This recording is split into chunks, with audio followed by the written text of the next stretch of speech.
Hello, good morning guys. Welcome to my part 3. Magpa-flashing po tayo ng second hand unit na condenser. Ito po ay kinahoy ko. Almost 10 years na po pala itong stock. Oh my god.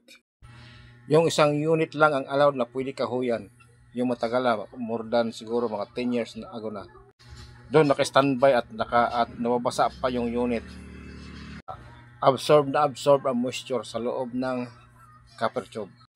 Dalawang can ng R141B ang inubos nito, itong second hand na condenser.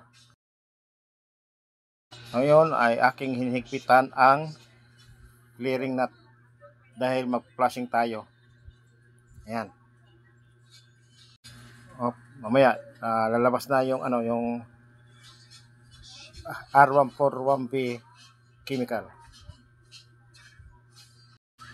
Malapit tayong lumabas ang liquid chemical. Ayan. Flushing tayo ng flushing. Hanggang sa ubusin natin ang dalawang lata ng R141B. Kasi sobrang dumi, maitim. Talagang maitim na itim. Black color ang lumalabas.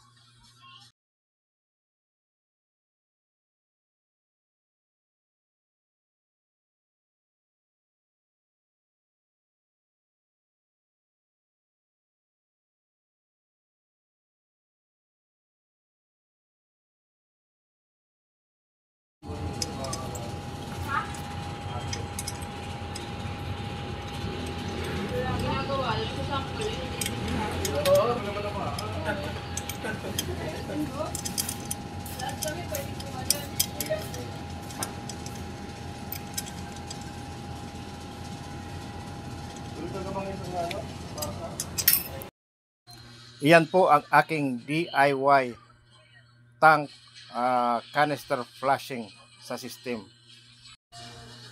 Open type condenser ay modified ko yan o in-install ko. Yung original na condenser nga nakasubmerge ay may problema, may leak. Mag-flushing ulit tayo. At mag-flushing, tingnan natin kung medyo clear na ba ang liquid cleaner. Ayan, hintayin nyo. Ipakita ko sa inyo kung malinis na ba o hindi. Ayan. Ay, naku, marumi pa. Ulit tayo pag cleaning. Okay, plug again the flushing compressor. Okay, may laman na yan yung system. May R141B na. Ayan, tingnan natin kung clear na ba o hindi.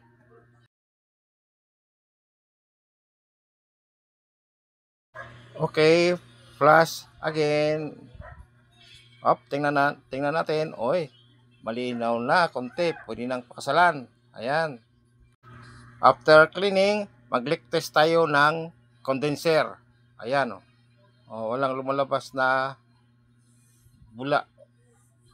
Naka 250 PSI. Hindi nag-drop yung pressure. So okay na yan. Next is evaporator system. Mag-flushing ulit tayo dahil iyan po ay second hand. Yan po ay replace sa original kasi hindi natin makuha dahil nakasubmerge yung evaporator. Okay? Yung daliri ko ay nagtuturo na nandoon yung evaporator na nakadublob sa insulation. Itong evaporator ay almost 10 years na. Kapartner niyan ay yung condenser nga nakakabit yan sa likod. Flushing and leak test po tayo sa evaporator. Yan. Yung pressure niya pag leak test ay umaabot po sa 90 to 100 PSI. So, ayan. Hindi po bumababa ang pressure. So, okay na siya. Okay na rin yung evaporator, okay na rin yung condenser. So, magre-ready na tayo pag partial freon. Freon release pang hangover technique. Yan po ay accumulator. Ang function niyan is to trap liquid, only gas will accepted to the evaporator system. Ayan po ang result pag flushing ko sa evaporator. Malinis na po ang R141B sa loob ng system ng evaporator. Okay. Ayan po, ready na po.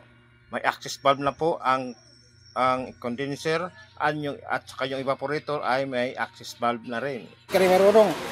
Kasi pag electrician, kasi itong compressor, dumadaan dito sa electrical. Yan o, electrical. Vacuum na tayo to 30 millimicron. Charge free for hangover technique o nasa system. Balutan na lang natin ng tape kasi ay naburi na insulation foam.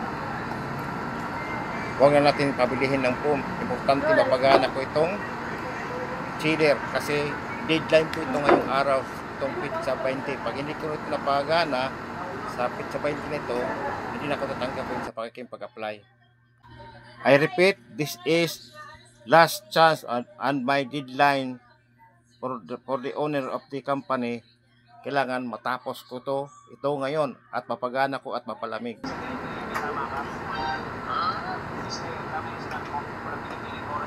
Hi, Miss Crew ng King Big Shop. Bibili pa yung pagkain? O, yun tayo. Ano lang mo? Gulay na, ulit-ulit. Gulay ka dyan. Pa. Gulay. Gulay lang. Gulay-gulay. Ay! Ano ba yan yan? Ano ba kasama sa video yan? Hi, sales lady ng King Big Shop. Ay, gulay na tayo. Binaman niya talaga.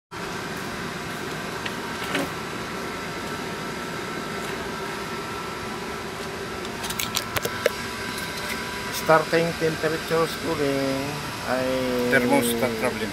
18 degrees Celsius.